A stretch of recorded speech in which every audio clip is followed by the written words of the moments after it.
It's only 30 years of Alliance supporting the leagues, and we're not done yet. Only the leagues, only the Alliance leagues.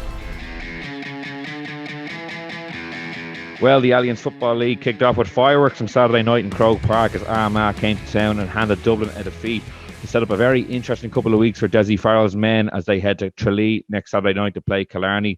And the Hurling League is also coming up over the horizon. We'll be joined in the second half of the show by John Mullane to preview all the action.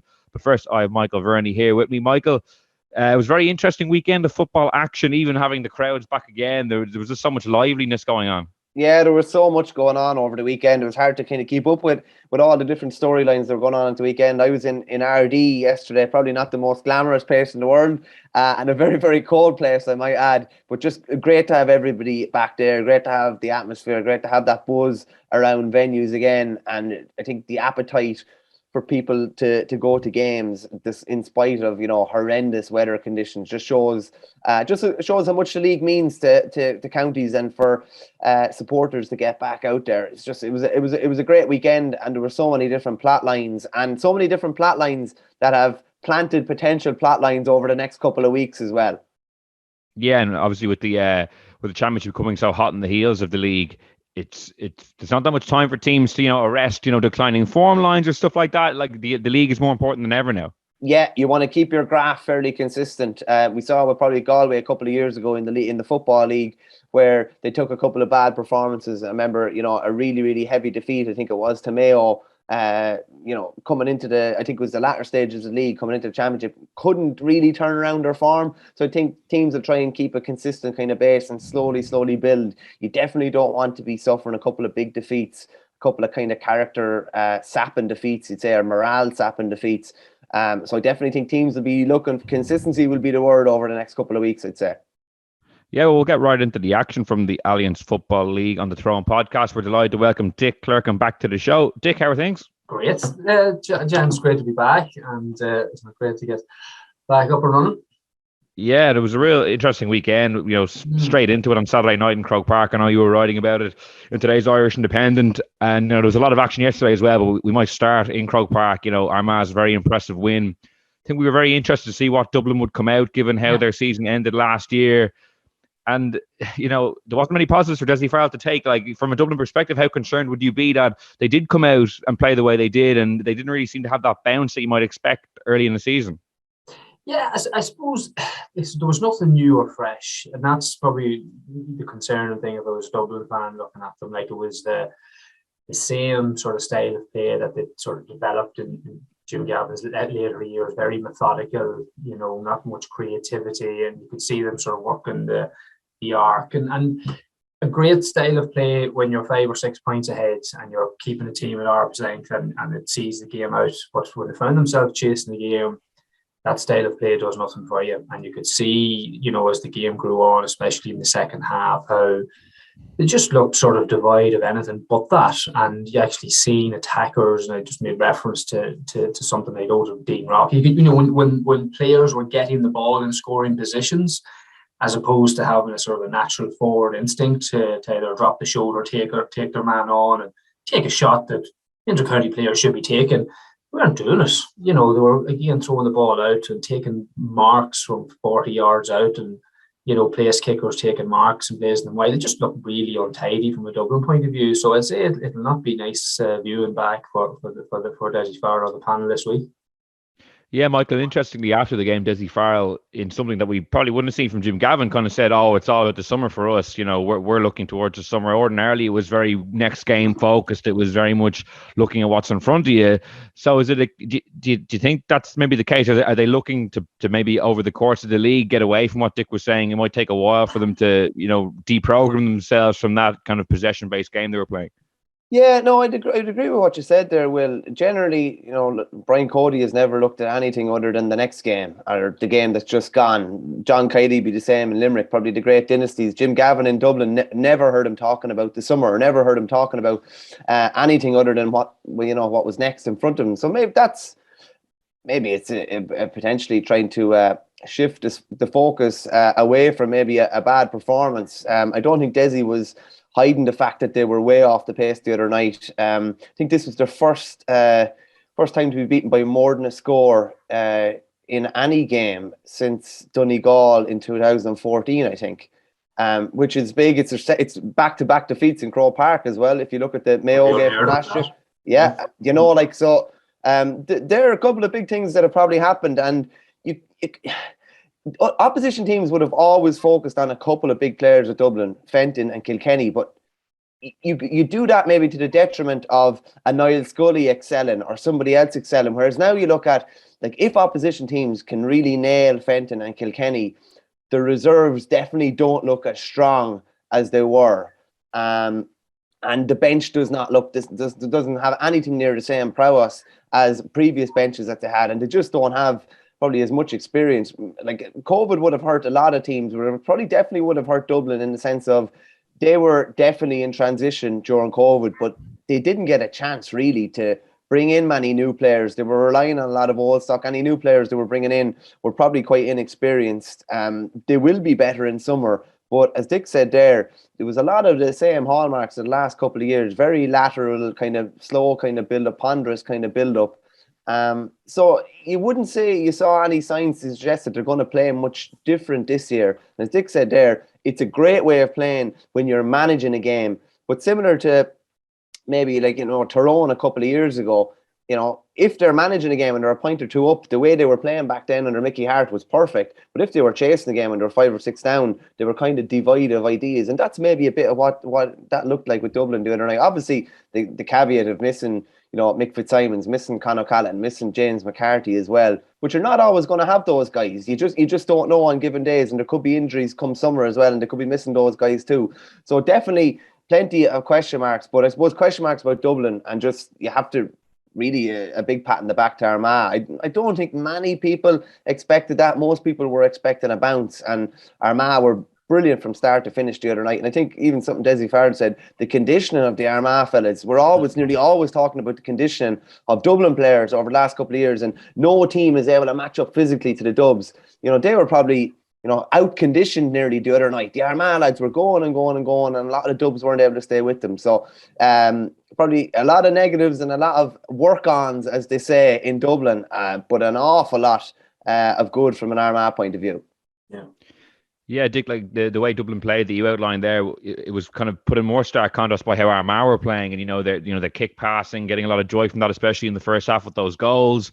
You know, Kieran McGeeney has been trying to build that offensive style of play over the last number of years, and I know they haven't probably gotten the results in some of the bigger games that he would have wanted. But does that win mark them out as a team maybe for later in the year? That could cause some noise, do you think?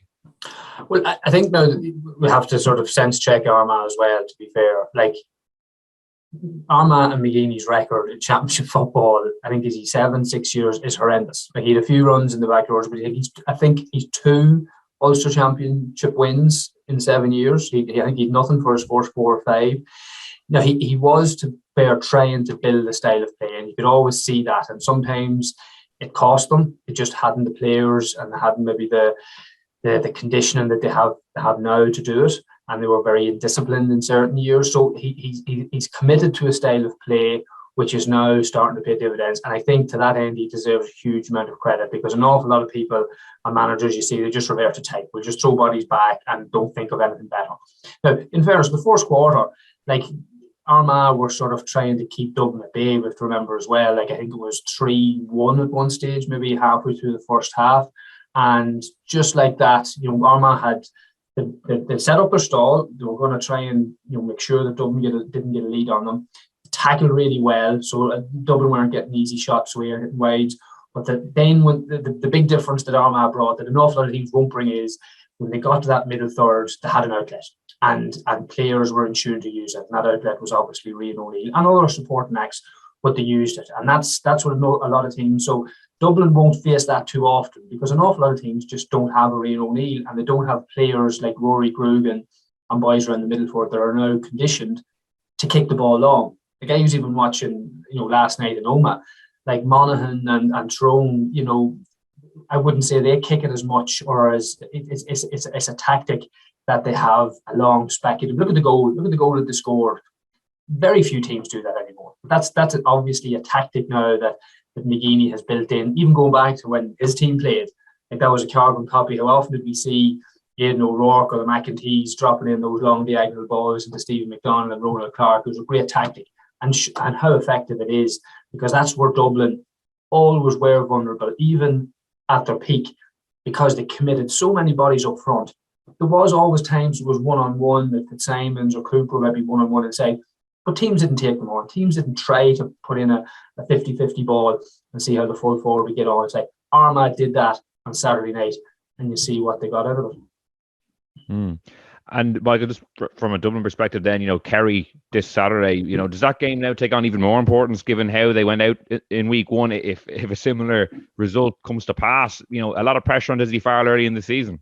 Yeah, no, it's always a significant fixture every year, but definitely does take on even more importance. Like if Dublin were, 0 from 2 after 2 games, and the fact that Kerry probably didn't get a win yesterday in Newbridge is probably even more of an incentive for them. Conditions were obviously tough everywhere yesterday. Kerry probably want a drier ball and better conditions to play in, but it definitely does. Like, there's no point in saying any different. There was pressure after last year anyway. They won the O'Byrne Cup, maybe probably not in scintillating fashion or anything like that, but they got the job done there. But they were that was as poor a Dublin performance, as kind of abject and an absence of ideals, I suppose. So you'd be expecting a bit of a reaction next weekend. Don't expect them to have Conor O'Callaghan back. I think Dessie was fairly vague on injury-wise and who was going to be back where and when. But very, very hard to turn it around in 6 days. Like, dude, will they?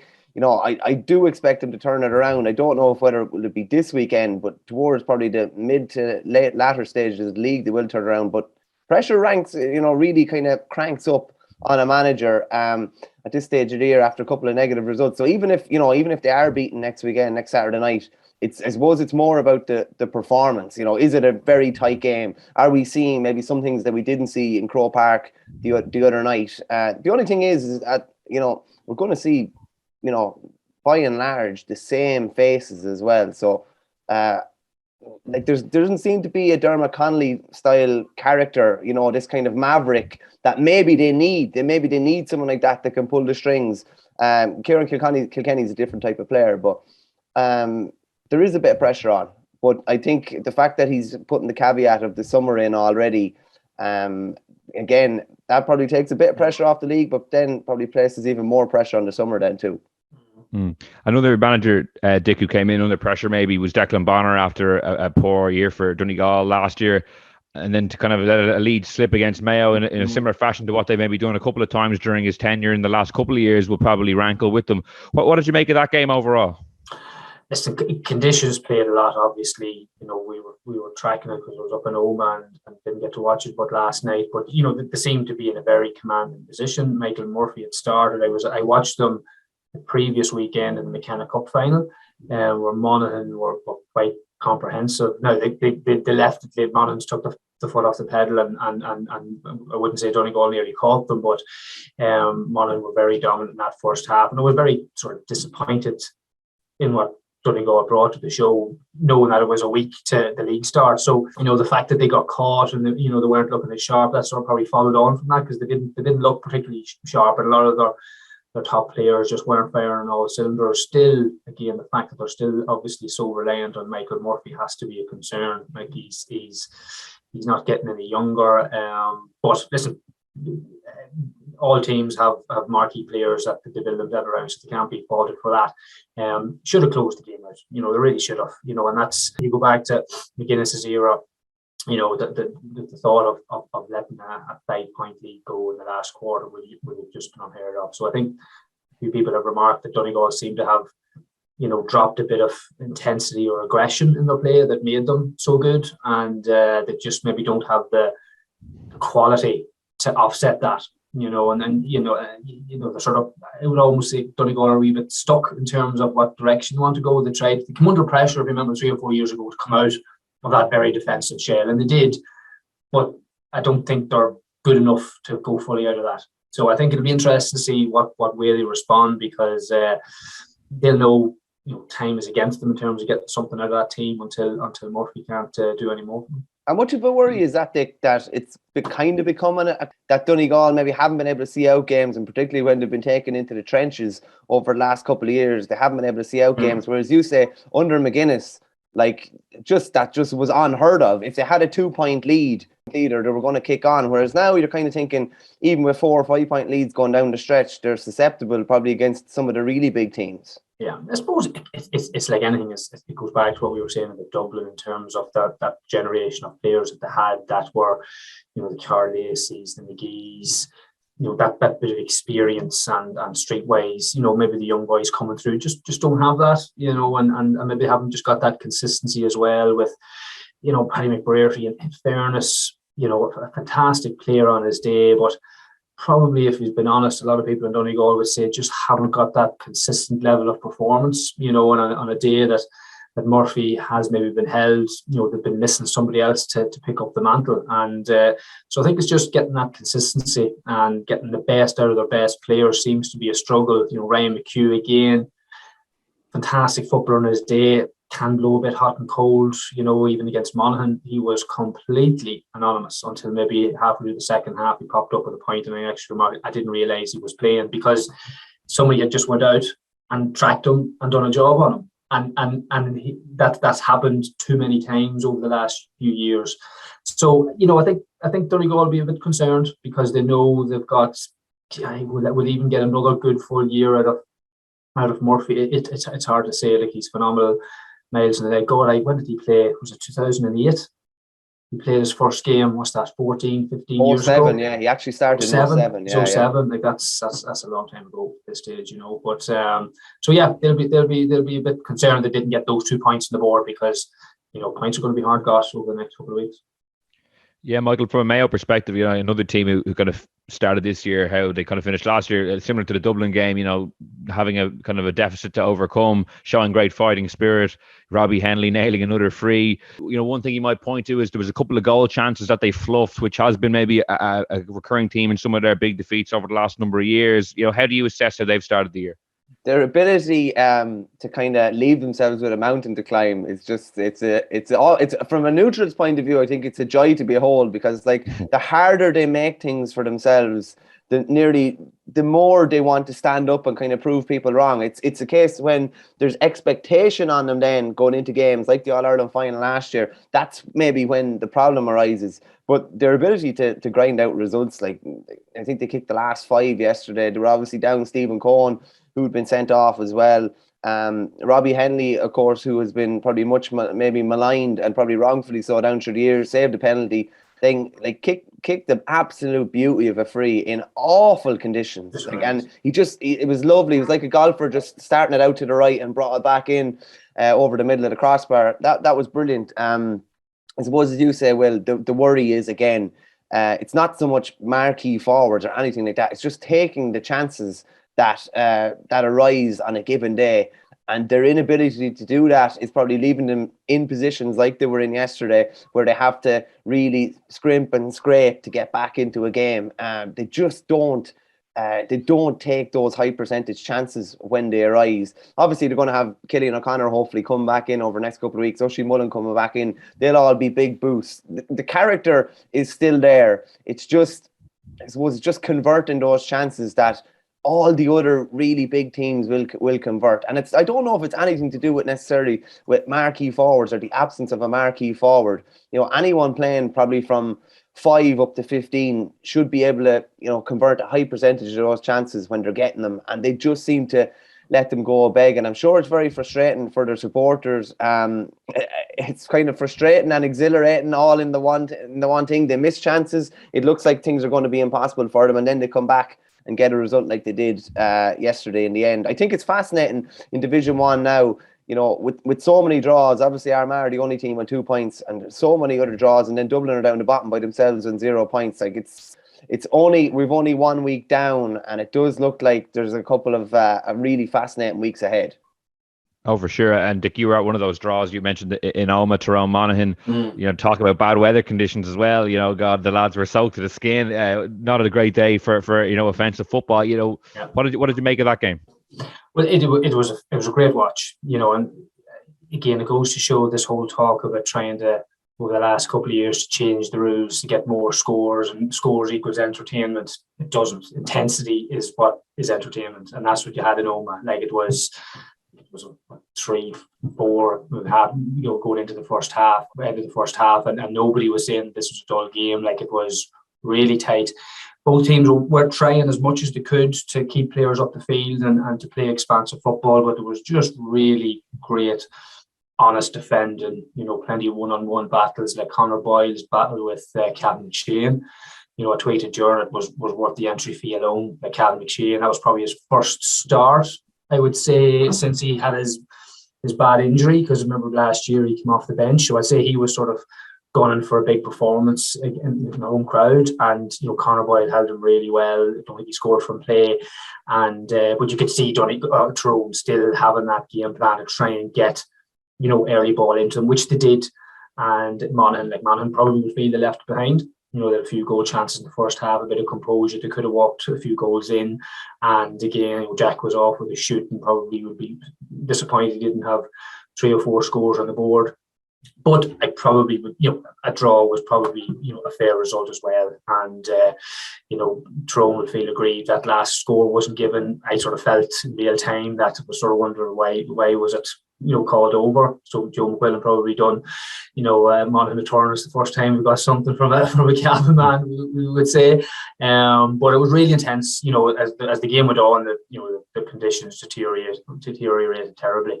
I'd say the players were exhausted because in fairness, it was a serious effort in terms of the tackling, the intensity, the work rate, and it was a really enjoyable start from a Monaghan point of view.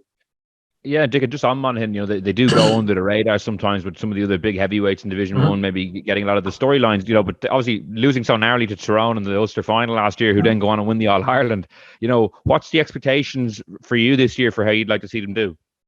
I've said this, and you might have heard me mention it over the years in writing. Like Monaghan need to not be afraid to talk and think about winning All Ireland, which even to go back to my time, it's not something that we would have spoke openly enough about. And I think it's time, they've been in Division 1 long enough, they don't have to make apologies about being a top tier team. They're there on merit.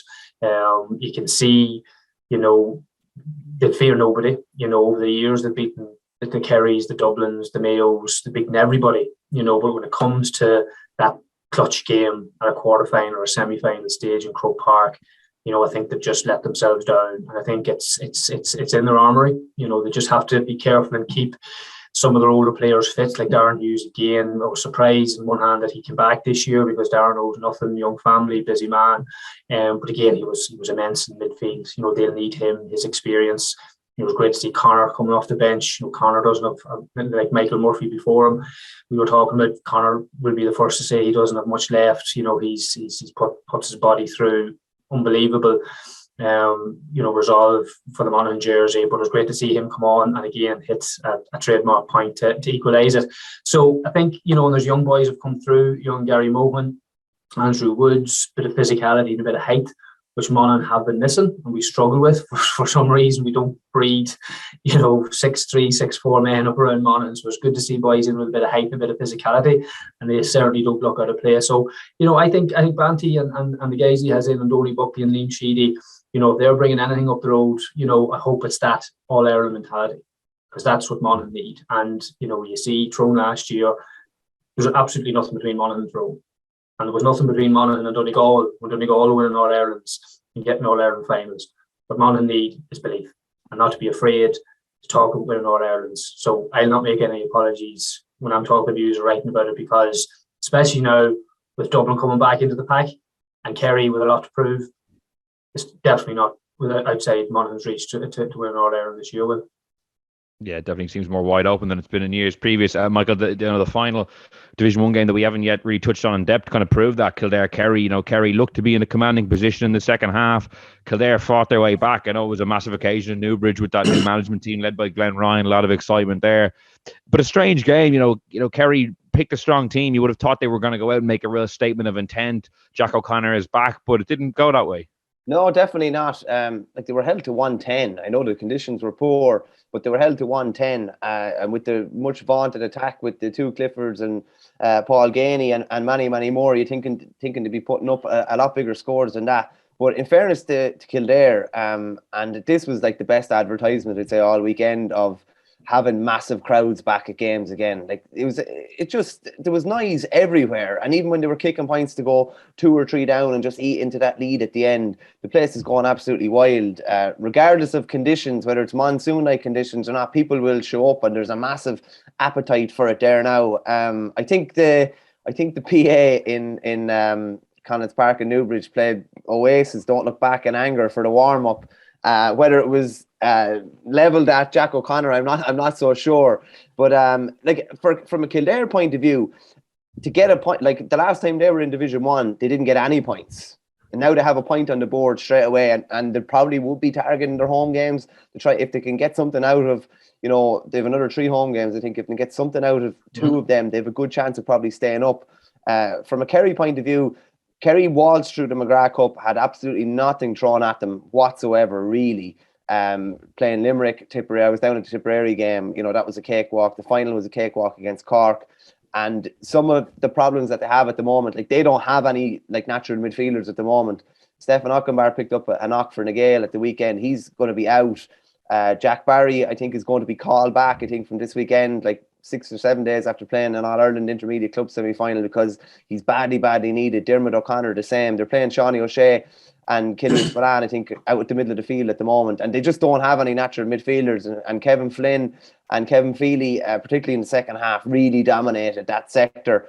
And they're going to have to play someone up against Brian Fenton on Saturday night when they come up against the Dubs as well. And they don't have, I would say, a natural midfielder to come up against them. So, say Jack Barry would probably be called in for that, but.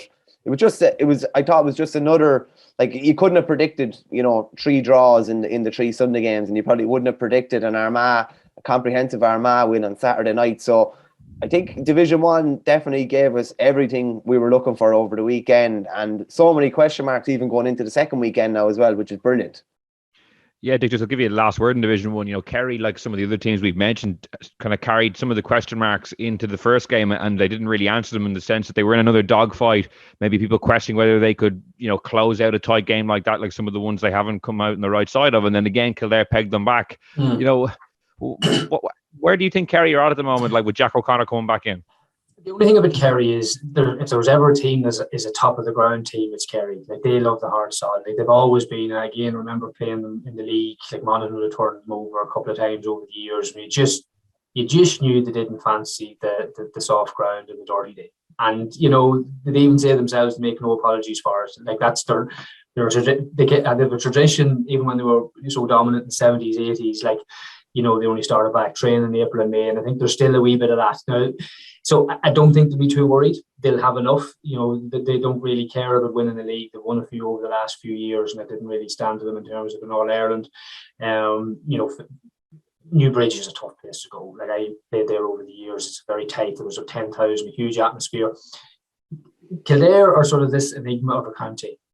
That's the huge physical men. Like, I have a keen interest in them now. I do a bit of work in FA and Integral, the former sponsors, and I actually trained with FA during the summer last year to keep fit. And I remarked on the physicality of the team, and that's what you always got with their footballers. Huge, big physical men, but some days they're just not at the races, and they let teams wash through them. But if they step up physically, there's fewer bigger teams, and they've done that yesterday. The tackle, the intensity, they're obviously going to get that from Glenn Ray and the team, so they'll be formidable. And you can see that with Flynn back, or Daniel Flynn, a serious asset up front. They'll be sort of taking, looking at Dublin, looking at the opportunity of a Leinster title and beyond. They'll have a hard work getting out of Division 1, like every team will, really, realistically. Like, every game, as Michael said, is going to be, the points are going to be hard won. I think 5 points mightn't even keep you up. It might go down to head in terms of who you're going to be equal with. I don't see any team running away with it. I think there'll be a bar of the teams in around 6, 7, maybe 8 points. So but there'll be nothing lost if you actually say it'll be the sort of year. There'll be no shame if you did get relegated, because it's going to be so competitive. You could have a couple of great wins and great results, and you just fall down and score a difference. And Kildare will be one of those teams, more so than Monaghan, Tyrone, Dublin, Kerry. Who knows? But isn't it great? Isn't it a great league to be looking into that you've got 8 teams, so evenly matched in every game? You never know what you're going to get. No, for sure. I might have a quick look at the other divisions, Michael. Division 2, Galway thumping Meath was probably the big result of the weekend. 1-9 to no score at half time. Andy McEntee, I don't think, talked to the media even afterwards. He didn't. Who knows what he would have said? You also had wins for Clare over Offaly, Roscommon beating Cork, Derry beating Down, but that Galway one probably sticks out. Yeah, no, definitely. They just saw the brief bit of footage last night on Allianz League Sunday. Andy McEntee was gone out of the ground, I'd say, and shook hands with Pádraig Joyce and was out there and didn't talk to the media after. Like, you'd be, as a manager, you definitely would be disgusted with, falling I think it was 1-11 to no score behind, not scoring until the 45th minute.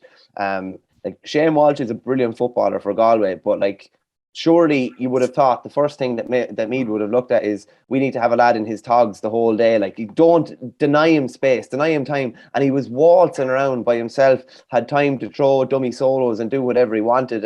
Just very, very, very strange from a Meath point of view. Their execution in front of goal, some of the times, just some of the snapshots that were taken were just, not up to the required level. And we talked about Dessie Farrell potentially being under pressure, but with some of the rancor in Meath over the winter, I'd imagine Andy McEntee's under a bit of pressure. Like, a lot of Meath people, I'd say, very put out by their performance yesterday. They'll have to bounce back, and I'm sure they will bounce back. That was definitely one of the most notable things. I suppose Clare, again, with their 6th year in Division 2, they had a big result against Offaly yesterday. I kind of fear for Offaly in Division 2 this year, just down a good few experienced players, and a lot of those All-Ireland under-20 winners coming in. Probably would be better to be coming into Division 3 than Division 2. And Clare, another big performance. Roscommon, actually, as well, a big performance. Down all the Pearce's lads and down a couple of the St. Fallock's players as well. And Cork probably had an inexperienced outfit against them there. Keith Ricken's first league game in charge. But that was a big result for Roscommon as well. And I think it's an absolute shark tank in Division 2, but Galway have definitely made an early statement, and probably a lot of early question marks about Meath as well and what direction they're going in this year. Yeah, just looking at some of the other results from the weekend, like London getting arguably the result of the weekend, winning away to Carlow, Waterford drawing with Tipperary in Division 4 as well, Cavan beating Leitrim and Andy Moran's opening league game. But Dick, maybe just to finish up, I'll ask you a bit about Antrim in Division 3. A very impressive win over Fermanagh. Enda McKinley came in last year, got them promoted, and people were quite positive about what he's done, but Division 3 is step up again. But that's a huge win to start their campaign. It is. I was actually chatting to a guy at the match in Omagh yesterday, would be a bit involved with Fermanagh and has been watching that level of football, which some of us just can't get to watch it.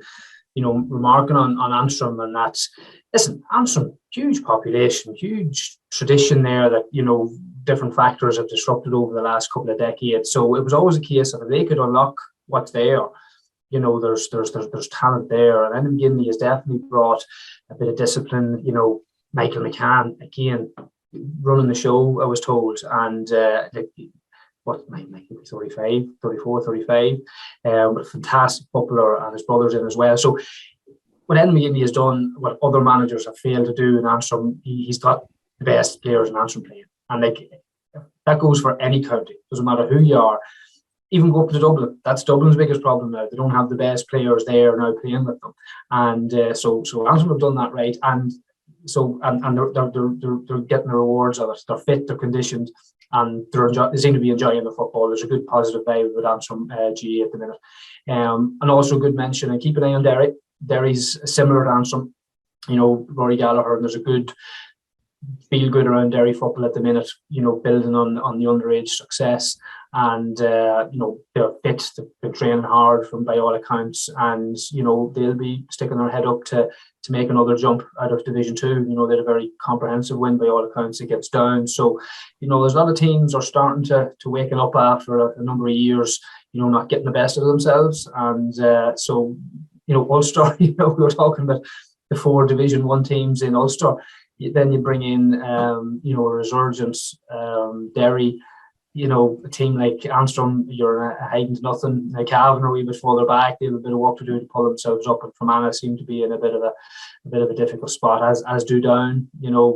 Kilcoo's gain has been Down's loss, and Kilcoo probably people wouldn't be too happy in Down over the years that Kilcoo wouldn't have been a county team, and they invest themselves, and Down seem to be suffering. So, but definitely, as you mentioned, good good highlights for Antrim and Derry over the weekend. Maybe I'm Ulster biased and we focus more. Well, it's set up to be a cracking couple of weeks. We're delighted to have you back for this season, Dick. Yeah. Thanks for joining us. Yeah, thanks, lads. Enjoyed it. Well, it's time to turn our attention to hurling now on the Throw-In podcast in association with Allianz, and we're delighted to welcome back John Mullane for another year. John, how are you? How are you getting on, Will? Good to be back. Yeah, great. Yeah, great to have you back. Just to refresh people's memories on the format this year, we have 1A and 1B once again. Limerick, Wexford, Galway, Cork, Offaly and Clare in 1A. Tipperary, Waterford, Dublin, Laois, Kildare and Antrim in 1B. And John, I suppose firstly we might start with the reigning All-Ireland champions or back-to-back champions in Limerick, going into a new season. Is there any reason why they won't be as good as they've been the last couple of years? Is there any kind of little bit of hope you might give to other counties out there looking to take down Limerick this year? Well, the early signs, the early indications is that there's, they're going to go, to the pin of their collar for this. They're going to, they're not going to let up. They're going to kick on from last year, and that was evident with their performance there up in Ennis and their performance against Kerry, albeit, Kerry were lesser opposition. But if you take into the fact Kerry beat Tipperary the week before, but most certainly not. I think they'll go all out to win every trophy. I think last year, there was probably a bit of a sensible approach to it. Considering that they finished up their All-Ireland campaign late into December, and they didn't go hell for leather for the league. I think this year, John Kiley will go the Kilkenny route of the Kilkenny, team of the mid-noughties where they'll want to go and achieve everything. And for them, I think they'll want to win all three trophies that are available to them. They've already picked up the Munster League success, and I think, they have an embarrassment of riches at the moment, and I think it allows them to go and, chase another league title success. And then I suppose you'll be looking then for them to kick on and possibly win another Munster title. And who knows, then they'll be going for 3 in a row in the All-Ireland. But to answer your question, I think it's going to be extremely difficult for the chasing pack to take them down. But look, you've got to live in hope that on one given day they are going to have a below par performance like they did in 2019 against Kilkenny, and Kilkenny were there. They upped their game and Kilkenny took them on. But for me, they're deserving favourites going into this league campaign. Last year was different. I mean, you topped your league campaign. If they lost 1 or 2 games in the league, they weren't going to push on and win the league. This year, I think, if they were to come unstuck in possibly 1 or 2 games, you would still think that they have enough to get into the top 2, which will get them into the semi-final stage. And from there on in, knockout hurling will be extremely difficult to beat. Yeah, Mike, what do you envisage from the league this year? Obviously, we've gone back now to the round robin in the championship in Leinster and Munster, which, obviously different from the last couple of years, which was straight knockout. So does that change how you think various teams will approach the league? It's quite a truncated schedule across the board now with the split season. Yeah, I suppose the one big thing is, well, you're going to need a panel. You're going to need 25 or 26. You're going to pick up injuries in that round robin Leinster and Munster campaign. So you have to have those guys road tested. They have to have played some preseason games. They have to have played some big league games. They have to be ready and road tested to come in for, be it 20 or 25 minutes, or be it starting one of those. Like, you could end up with an in inverted commas, a rookie starting your last round robin game with 3 or 4 injuries trying to qualify. That's just the nature of it. So those guys have to have some game time under their belt. From a Limerick point of view, they've already got a couple of games into the likes of Colin Coughlin, we'll say Brian O'Grady at midfield, Darren O'Connell in attack. Mike Casey will be back, I think, at the end of February as well, to give another option in the full back line. So I think what John said there, they do have a bit of an embarrassment of riches, and it is going to be all about having 26 lads that can actually contribute at a given time. That's what you're going to need to get through your provincial campaign. So I think that's what teams will be looking at during the league. There'll be a kind of a fine balance between getting your 10 to 11 probably definite starters out, and maybe mixing and matching the 4 or 5 other positions, and making sure that you have plenty of depth when you need to call upon it. Because I think you are going, like everybody, maybe aside from Limerick, they are going to need to play potential rookies in big games. So those guys are going to have plenty of game time in them when that time comes. Yeah, and it's not just rookies on the pitch. We have some rookie inter-county managers as well on the sideline. John, like Henry Shefflin, obviously is the big box office appointment in Galway. I think they play Limerick in the second weekend, which is going to be a very exciting game. But, he's a big job in his hands as well. Obviously, Joe Canning gone. Like, what are you expecting to see from Henry and what he might bring to the table this year? Yeah, I suppose, look, they are the one team. I think that they're going to be under the microscope, particularly, considering what Henry achieved at a playing level. It will be interesting to see, life after Joe. They are one of those teams. Wexford under Darry Egan, life after Davy. So, those are possibly the two teams, that, you would be looking out for to see how they will get on. But I think Henry, there has to be a realistic approach within Galway that, this is not going to be a quick fix. I think there's a bit of a rebuilding job, there to be done. Does he have the personnel to go and do that rebuild? Remains to be seen. If you're to go after their minor success the last couple of years, there seems to be players there that they can, do a rebuild. But, rebuilds don't happen overnight. It can take the best part of 2 or 3 years. And I think there has to be a bit of realism there that, where Galway are right now, they're probably, they had a very, very good campaign under Micheál Donoghue for a couple of years. They got over the line, they won the All-Ireland, they had a bit of Leinster success, they had a bit of league success. And I think what you're seeing now is you're seeing the breakup of that team.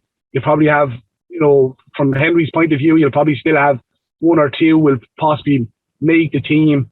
But I think his main aim possibly this year will be to honour the bit of talent with a view to possibly year 2 and possibly year 3. So I think I just think there has to be, there might be 1 or 2 results that, mightn't bode well for him. I think there was nearly panic buttons being hit after our defeat to Dublin in the Welsh Cup. But I think, we've seen in the Welsh Cup, I think I heard that he tried out 43 players. So I think, realistic, if you have to be realistic, a good league campaign, win a couple of matches and maybe target a Leinster championship. And I think that would be realistically a good year for Henry Shefflin and Galway. Well, just to piggyback on what John said there, I went up to see them playing Antrim and Derry there the week before last. And I definitely think it's going to be a case of, I think there'll be a slow burner throughout the league. I think it'll be very similar to Shane O'Neill's first season in charge, where they were probably a bit behind fitness-wise. And you have a new manager trying to get a look at exactly what's there. You're probably going to have a lot of different personnel getting their chance throughout the league. And I don't expect you'll see the best of them till the Leinster Championship. I'd say probably round 4 or 5, he might have a fair idea of what sort of team he has. But it definitely looked like to me, even some of the more experienced players, the likes of the Manions, even Dottie Burke and a few others, probably not that they were a bit behind, but probably just lacking a bit of game time because Henry's tried to get a lot of new faces in. So I definitely don't think you'll see the best of them till the latter stages of the league. But more likely, I'd say he'd be really priming them for the Leinster Championship. He'll want to know his team by then. It's not like it's difficult when you're a new manager coming in and he's getting to know all the characters amongst the squad as well. So yeah, latter stages of the league for me will be when you'll be able to maybe make some, realistic kind of opinions on where they stand. Do you think they can win the All-Ireland, Verney? I don't at the moment, John, to be honest with you. Like, I think it'd be a very big departure to say that to be able to win All-Ireland this year without Joe Canning, like a player that they've relied on for the last 15 years and is the heartbeat of the attack. So Henry then has to rebuild an attack almost without, one of the greatest players of all time as well.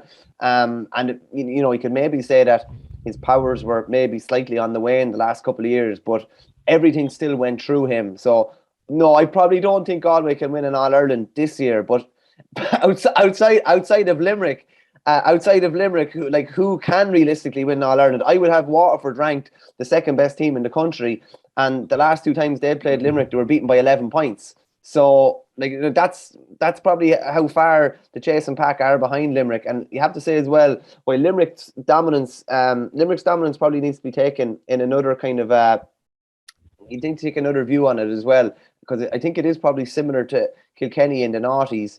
and I'm not having a go at you here, John, at all, but definitely the first couple of All-Irelands that Kilkenny won, beating Cork in 6 probably ended that, the great Cork team. But in 7, 8, 9, Tipperary were just coming on the scene. There probably weren't as many realistic challengers to Kilkenny then, and I think it's the same to Limerick now. Like you're trying to find a challenger, but I think it's Limerick kind of looks streets ahead at the moment. That's not to say that nobody else should show up this year. Far from it. But they definitely do look like they're kind of streets ahead at the moment, and it's going to take a blip from them, and it's going to take something really special from the chasing pack as well.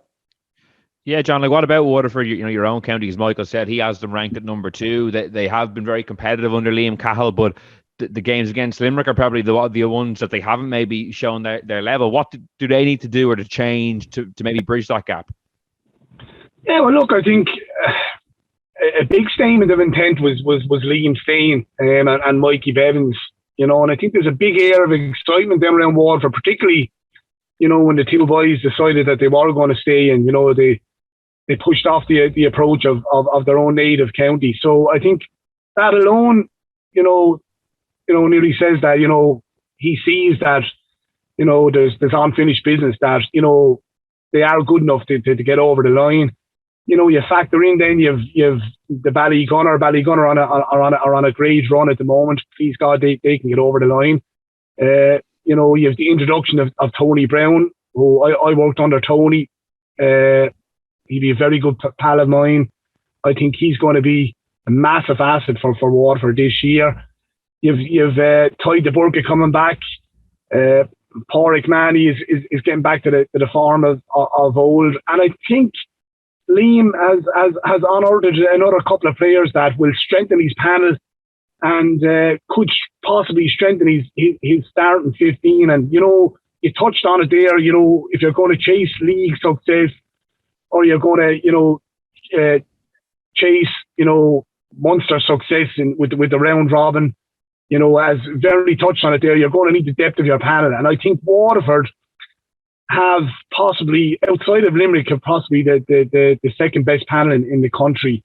I was only talking to a couple of lads there last week, we were trying to pick the Waterford starting 15. I think Liam will have a job even starting to pick the Waterford 26 this year, such as the competition. So I think, Liam has also stated that, failure for him would be not winning a trophy with Waterford. Would I agree with him? I don't know. Look, that's possibly in his. That's the Tipperary DNA.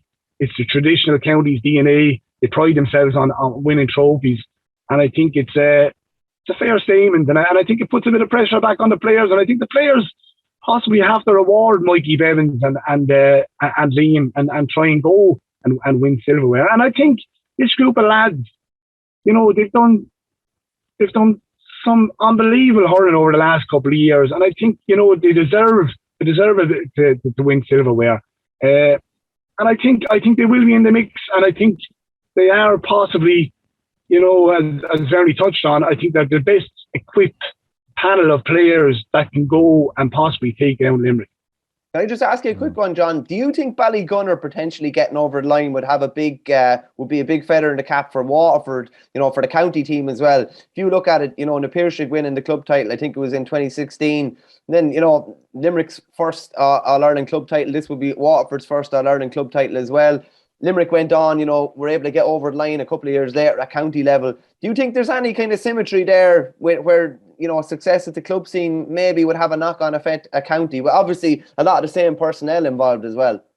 Yeah, well, look, you go back to the team that I played on, and there was a strong Ballygunner team, a strong Mount Sion team, and I suppose the question mark down here would have been, that Ballygunner, is it good for Waterford hurling that Ballygunner are having the dominance that they're having? But Ballygunner, I've looked at it the other way, and Ballygunner, have the resource behind them, they've the population behind them. But Darragh O'Sullivan touched on it that I think it's good for Waterford hurling, and that they've raised the bar, and to reach that bar, all the other clubs have really had to up their game. Now they have upped their game, but they haven't reached the bar, and Ballygunner continue to increase the bar. And I think if Ballygunner, were to push on and have All-Ireland success, I think it could. I think you're right. I think it could have a knock-on effect for Waterford, and it would. We've never had All-Ireland club success before, and I think it would. Again, as I stated, there's an air of excitement around Waterford at the moment, and I think if Ballygunner were to capture that All-Ireland success in 2 or 3 weeks' time, the Ballygunner lads are coming back. Then they're in good form. They're being invited back into the Waterford setup, and it's something to build on. Within Waterford, and absolutely, it can only bode well for Waterford pushing on to further success this year in the summer, please God. And that's set up to be a cracking final against Ballyale in, I think, 2 weeks' time. Michael, what about Cork? All-Ireland finalists last year, and then getting absolutely blown away by Limerick. Are they still up among the top contenders for you? Traditionally, their league form has been quite poor. They've been a top of the ground team that have maybe emerged later in the summer. But what are you expecting to see from them? Yeah, it's an interesting one, Will. I think if they've been beaten by 4 or 5 points in the final and put up a really big show against Limerick, you'd probably be maybe looking at them through a different lens this year. I wonder whether to be a bit of emotional baggage almost going into this year. Will that have an effect on their mentality? Like, they were absolutely blown away in an All-Ireland final, like blown away.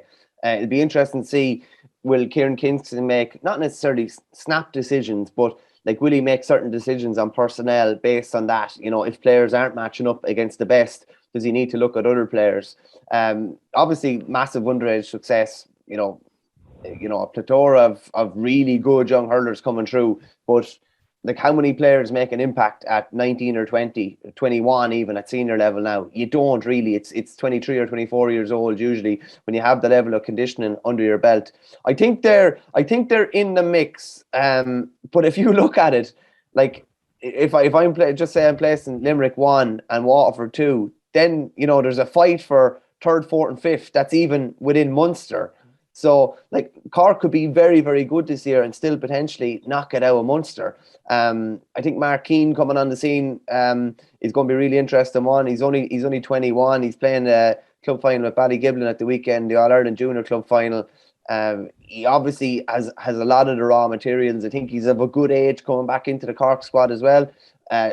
Speaking of age as well, you're probably looking at Patrick Horgan is a year older now, maybe slowing down a small bit, but still massively central to what they do.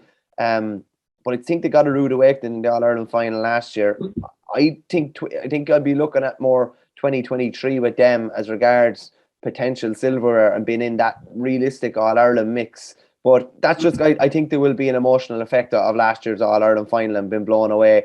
And a lot of young players are probably doing a lot of soul searching over the winter. They still have an awful lot to work with, though, But getting out of Munster, I think, would be their sole priority for this year. I think the one game that Cork have to go and target is when they play Limerick in the league. I think they've Limerick at home, is it? And to blow off those emotional scars that are still going to probably linger there since last year's All-Ireland. I think you go back, they played Limerick twice last year, the end of the league campaign, and then they played them in the Munster Championship. They put up a decent performance in the Munster Championship, but Limerick still won the game by 7 or 8 points. But I think the game that they have to target, and I think a lot of counties will target games throughout this league. They'll set little targets in games where we're going to go after that game. But for me, I think Cork, I don't know when Limerick come to town. I think it could be game 3 or game 4 or whatever. But most certainly, if you're Kieran Kingston, you will be penciling in that day and saying, lads, we're going to have a right go off of Limerick. And, try and blow away those emotional scars that are still lingering from last August. You've talked about it before, John, as well. I know you targeted Kilkenny in the first round of the league in 2009, and I think that's something similar that Cork need to do. They need to show, they need to prove probably to themselves that they can mix it with the best. So I definitely agree with John there. I think they'll be really going after that game. Yeah, John, and about the other teams we haven't discussed yet, Tipperary, Dublin, Kilkenny, Wexford, Clare, like of those cohort there, who's the most interesting to you heading into this campaign? For me, the Dubs. I think Matty Kenny. I think I admire Matty Kenny. This is year 4, is it? And I think there's something exciting starting to happen up in Dublin. I thought last year they were extremely unlucky with the injuries they picked up going into the Leinster final. You know, which followed on going into the Cork knockout game. And I think something's going to happen up in Dublin this year. I think for me the game of the weekend is Waterford and Dublin. I think, you know, Dublin are coming off a Welsh Cup success. You know, they're clocking up big scores. You know, really setting out their stall early by winning the Welsh Cup. Scored 229 last weekend. They're starting to build a bit of a panel. You know, the likes of Ronan Hayes, you know, Donald Burke. You know, they're becoming experienced lads for him now. And I think, you know, the Dubs under Matty Kendy. And for me, I think, you know, I don't think he should walk away from this project until the project is finally finished. And the project for me, the project for a lot of those Dublin players will be winning the Leinster Championship. And I think they have a great opportunity of winning the Leinster Championship this year. And I think in that game the weekend against Waterford, I think whoever wins that game possibly could push on and top Division 1B. So yeah, for me, I think I'm going to keep a good eye on the Dubs this year. I think they're going to have a big year. Yeah, Michael, I got you for the last word. Then any of the other teams that we listed there that's jumping out to you? I definitely would agree with John. I have to say, I really liked what I saw from Dublin in pre-season. You have to remember as well, going into the Leinster final, Owen O'Donnell went off after 2 minutes, shouldn't have started. Ronan Hayes didn't play. Keane O'Callaghan didn't play. They're missing 2 subs that day as well. Through COVID, like they would have had a really good shot at a Leinster title last year, and they look like they have a squad now. They look like they have a real. I was worried for them a couple of years ago. Now I have to say, I remember seeing them down the league game against Clare, and I just thought they were well off it and had a shallow enough squad. And I think they've gone really deep within their squad now. I have to say, despite all of the gloom and doom talk down there, I think Clare have put together a good squad now as well. Now the league is going to be a very challenging one for them because they're probably going to be missing Tony Kelly for. There's talk of him coming back around the middle of the league, but I'd say that might be the latter stages of the league. You know, Shane O'Donnell was only taking small part in pre-season, I believe as well. He's still coming back from serious concussion last year, but they do have Peter Duggan back as well from Australia, which is a big boost. Like those 3 guys fully fit in the forward line. Duggan and O'Donnell didn't play any championship last year. Duggan hasn't played for a couple of years. So those 2 as kind of foils to Tony Kelly in the attack, with someone like Cottle Malone after coming through as well. And even Dermot Ryan is, you know, nailed down a place for himself at wing back. John Conlon, who we probably didn't think was going to be a centre back, looks like a really, really solid centre back as well. So probably Clare are a side that's probably surprised me because there's been not an only negative talk maybe around them and you know, other things that are going on within the county. But I think they'll be solid this year. And like, I know we're kind of talking about the league, but like, geez, Munster looks so appetising when you look at it now. You're just thinking, you know, 3 into 5 just doesn't go. Like 2 really high profile teams are going to miss out, and I think that's going to be fascinating. And just to see how the likes of Clare and even Dublin, like John says about Dublin there as well, like Dublin should really be giving this league, you know, a real proper rattle. They are on the nicer side of the draw. You have to say Group 1B is a bit nicer. I feel like I'm looking at Offaly in 1A, and with the best will in the world, you know, you're wondering where they're going to get a result. Like they're in, it's a horrible division for a side to be coming up from Division 2 into, whereas you're looking at 1B and you're thinking Dublin will take a good shot at Kilkenny, to take a good Waterford this weekend is going to be fascinating. Antrim and Laois, you know, you're thinking they have a great chance of picking up 4 out of 5 wins to get them into a semi-final. So it's going to be fascinating over the next couple of weeks. Yeah, fascinating is the word. It's going to be a very exciting couple of months in the Hurling League. But for now, John, Michael, thanks so much for joining me. Oh, what a way. That's all we have time for on the Tyrone podcast in association with Allianz. We'll be back next Monday to review all the football and hurling action. And in the meantime, you can subscribe to us on Spotify, Apple Podcasts, or listen on independent.ie. So until next week, thanks for listening and goodbye. It's only 30 years of Allianz supporting the leagues, and we're not done yet. Only the leagues, only the Allianz leagues.